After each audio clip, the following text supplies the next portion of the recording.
Loving students, आज हम genetics के बारे में स्टडी करेंगे। जेनेटिक्स के अंतर्गत कुछ टेक्निकल वर्ड आए हैं, उन वर्ड को हम थोड़ा डिस्कस करेंगे, उनके डेफिनेशन के बारे में जानेंगे कि उस वर्ड का यूज़ कैसे होता है, क्या मीनिंग होता है, और आगे जो हम पढ़ेंगे मेंडलिज्म, उसमें उन वर्डों का यूज़ कैसे होगा। कुछ शब्दावलियाँ भी हम पढ़ेंगे, कुछ वर्ड और भी ऐसे आएंगे टेक्निकल वर्ड जिनके बारे में हमें जानना बहुत ही आवश्यक है। आज का टॉपिक हमारा है जेनेटिक्स। ठीक है बच्चों, जेनेटिक्स जो है उसकी डेफिनेशन क्या होगी। सबसे पहला जो हमारा मूल पॉइंट है वो है जेनेटिक्स। जेनेटिक्स का मतलब होता है study about heredity and variations. इसमें दो टर्म आई हुई है, जेनेटिक्स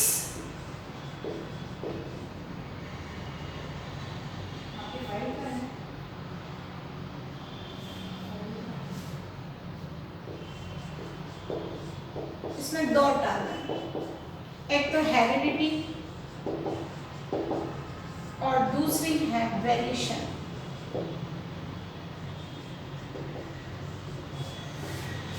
हेरिडिटी और वेरिएशंस का मतलब क्या है। हेरिडिटी और वेरिएशन दोनों टर्म को हम आगे पढ़ेंगे, लेकिन उससे पहले मैं आपको ये बताना चाहूंगी कि हेरिडिटी का मतलब होता है वंशानुगत, one generation to another generation या जनरेशन टू जनरेशन। और वेरिएशन का मतलब होता है कि जो क्वालिटीज हैं, जो कैरेक्टर्स हैं, उनमें थोड़ा चेंजेज होना। जो एक पीढ़ी में, वन जनरेशन में जो है वो दूसरे जनरेशन के अंदर कुछ चेंज आएंगे, उसे हम कहेंगे वेरिएशन। तो जेनेटिक्स जो वर्ड हम यूज ले रहे हैं उसके अंदर ये दो वर्ड अगर ऐड कर दिए जाए तो उसकी डेफिनेशन क्या हो जाती है, जेनेटिक्स।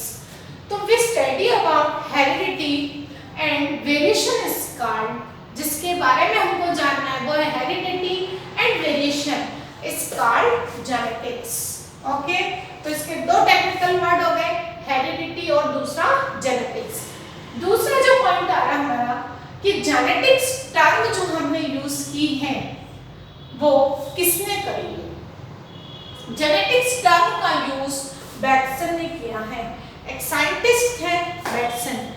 इससे पहले भी मैं आपको कुछ बताना चाहूंगी कि बायोलॉजी का ये जो टॉपिक है जेनेटिक्स, तो बायोलॉजी ने कुछ ब्रांचेस बना दी है, अलग अलग ब्रांचेस, ताकि उनकी स्टडी आसान हो जाए।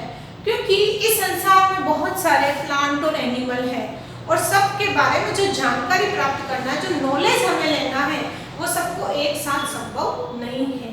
तो लो से लेके अप लेवल तक की ब्रांचेज उसमें बांट दी। तो जेनेटिक्स जो वर्ड है उसमें जो करेक्टर हम पढ़ेंगे वो सारे करेक्टर सेक्सुअल रिप्रोडक्शन या यूं कह सकते हैं हम रिप्रोडक्शन से रिलेटेड ही पढ़ेंगे। और वेरिएशन जो वर्ड यूज में हम ले रहे हैं वह वेरिएशन जो नई पीढ़ी या नए प्लांट में या नए एनिमल में जो हमें देखने को मिलेगी वह सिर्फ और सिर्फ सेक्सुअल रिप्रोडक्शन से ही मिलेगी। अब सेक्सुअल रिप्रोडक्शन जो है वो हाई क्वालिटी की जो प्लांट और एनिमल है उन्हीं में ही हमें देखने को मिलता है। तो देखिए, जेनेटिक्स शब्द या जेनेटिक वर्ड का मीनिंग मैंने आपको बता दिया, जिसमें हेरिडिटी और वेरिएशंस उत्पन्न होते हैं वो जेनेटिक्स कहलाता है। जेनेटिक टर्म का जो यूज है वो बैटसन ने किया। फिर इस वेरिएशन उत्पन्न करना है तो हमें एक पीढ़ी से, यानी एक पीढ़ी से दूसरी पीढ़ी में, one generation to another generation, जब हमारे कैरेक्टर जाएंगे तो किसके थ्रू जाएंगे, वो जाने वाला जो वर्ड है वो है जीन। क्या बोलेंगे हम इसको, जीन। यह जो जीन वर्ड है यह भी एक ग्रीक लैंग्वेज का वर्ड है, जीन। जीन ट्रांसफर के द्वारा ही वेरिएशन उत्पन्न होता है, अन्यथा नहीं।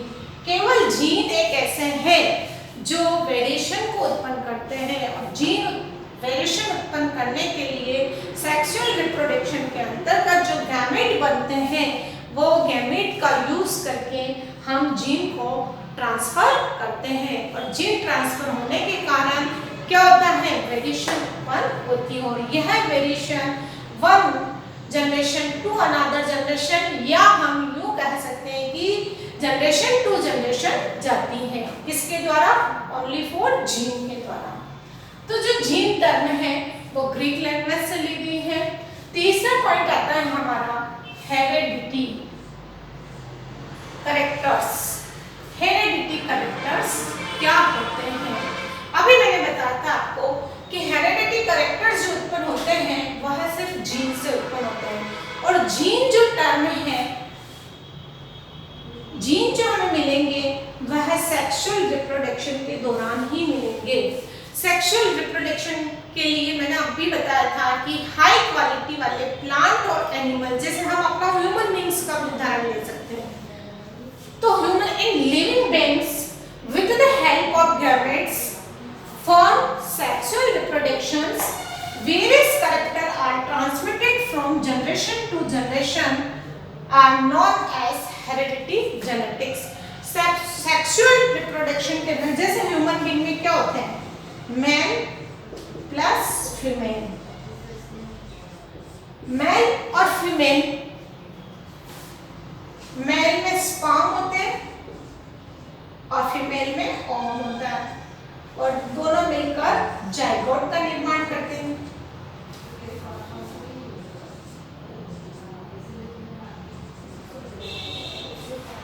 जो ये जाइगोट बन रहा है, जो ये भ्रूण बन रहा है, जो ये एम्ब्रियो बन रहा है, इस एम्ब्रियो में कुछ कैरेक्टर्स मेल के और कुछ कैरेक्टर्स फीमेल के जाएंगे, जिससे क्या उत्पन्न हो जाएगी? वेरिएशंस उत्पन्न हो जाएगी। और यह वेरिएशन जो उत्पन्न होगी वो हेरेडिटी कैरेक्टर्स के अंतर्गत ही आएगी। वापस से इस डेफिनेशन को मैं समझा रही हूँ।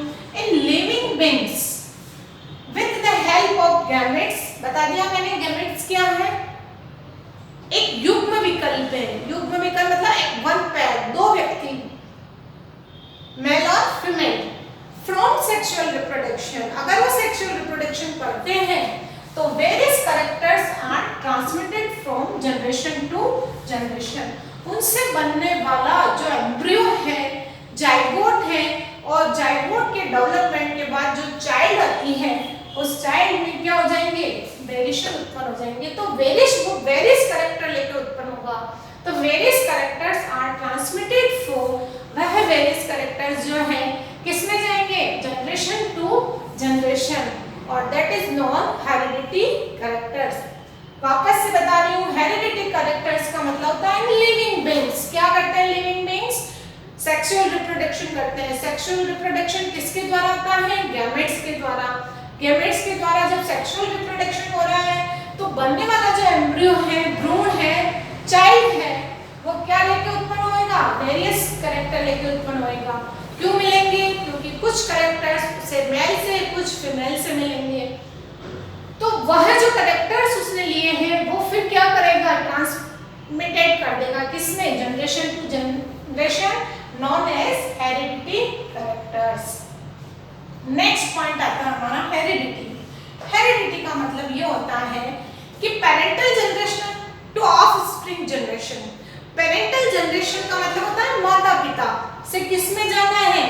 संतान के अंदर, संतति के अंदर। तो parental generation to offspring generation is called heredity. कौन से कैरेक्टर जाएंगे? Heredity characters. तो हम इसको इस तरह से लिखेंगे कि heredity characters transfer to parental generation to offspring generation. ठीक है? Heredity characters transmitted parental generation to offspring generation is called heredity. तो कैसा हो रहा है इसमें? जो हेरेडिटी कैरेक्टर से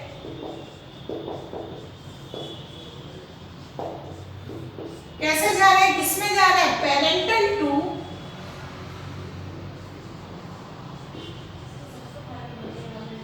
पेरेंटल से किसमें जाएंगे? Offspring.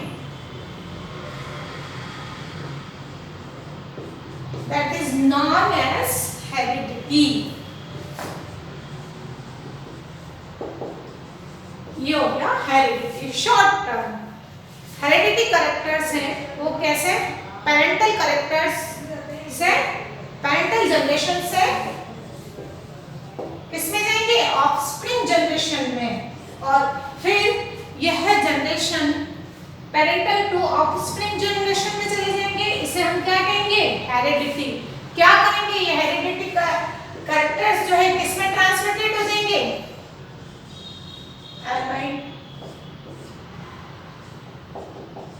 Transmission parental to offspring, that is called heredity.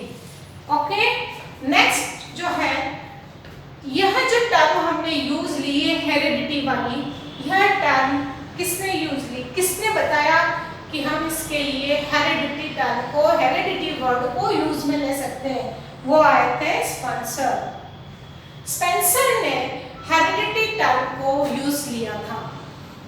दो वर्ड आए, दो साइंटिस्ट आए, एक साइंटिस्ट आए थे जेनेटिक्स का यूज बैटसन ने किया था और हेरिडिटी का यूज स्पेंसर ने किया था।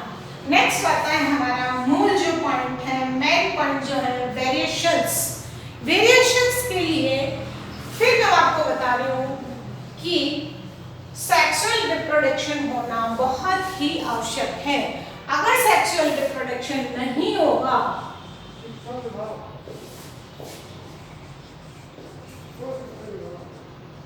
अगर सेक्सुअल रिप्रोडक्शन नहीं होगा तो वेरिएशन उत्पन्न नहीं होगी।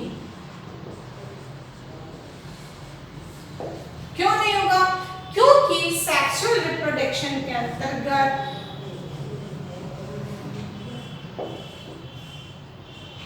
दो गैमेट होते हैं।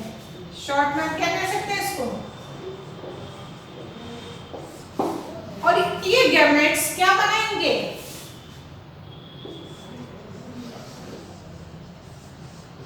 एम्ब्रियो।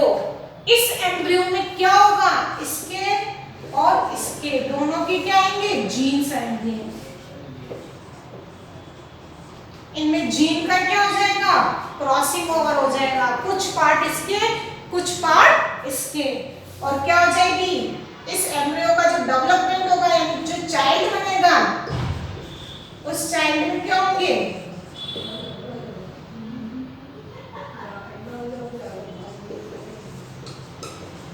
वेरिएशंस उत्पन्न होंगे। ठीक है, तो वेरिएशन की जो डिफाइन है वो इस तरह से है, during sexual reproductions variation acquire among individual of the same species. एक बात और बता देना चाहूंगी मैं कि जो मैंने मेल और फीमेल वर्ड यहाँ यूज लिया है वो सेम स्पीसीज है, सेम प्रजाति के हैं। एक ही प्रजाति के दो व्यक्ति समान है, प्रजाति क्या है दोनों की, समान है। क्या हो सकती है प्रजाति, मानव के ही दो भाग है, मेल और फीमेल, यानी एक ही प्रजाति के दो लोग हैं। तो individual of the same species due to crossing over during meiosis. ये जो जीन विनिमय की प्रोसेस होती है, जीन क्रॉसिंग ओवर की जो प्रोसेस होगी वो कौन सी प्रोसेस कहलाएगी, मियोसिस। तो मियोसिस के अंतर्गत जब जीन विनिमय होता है, जीन ट्रांसफर होता है, तो उसके अंतर्गत जो गैमेट बनता है या जो चाइल्ड डेवलप होता है उसमें हमें वेरिएशंस देखने को मिलती है, और वह वेरिएशन सेक्सुअल रिप्रोडक्शन के दौरान प्राप्त होती है। एक ही प्रजाति के दो लोग, उनमें क्या होता है, जीन का ट्रांसफर होता है, और जीन ट्रांसफर के कारण ही दोनों के जो जीन है वह एक दूसरे पर लग जाते हैं, या एक पीढ़ी से दूसरी पीढ़ी में, one generation to another generation तक पहुंच जाते हैं, उसे हम वेरिएशन कहते हैं। ठीक है बच्चों, आज मैंने ये सारी टेक्निकल टर्म जो है वो आपको बता दी है, समझा दी है।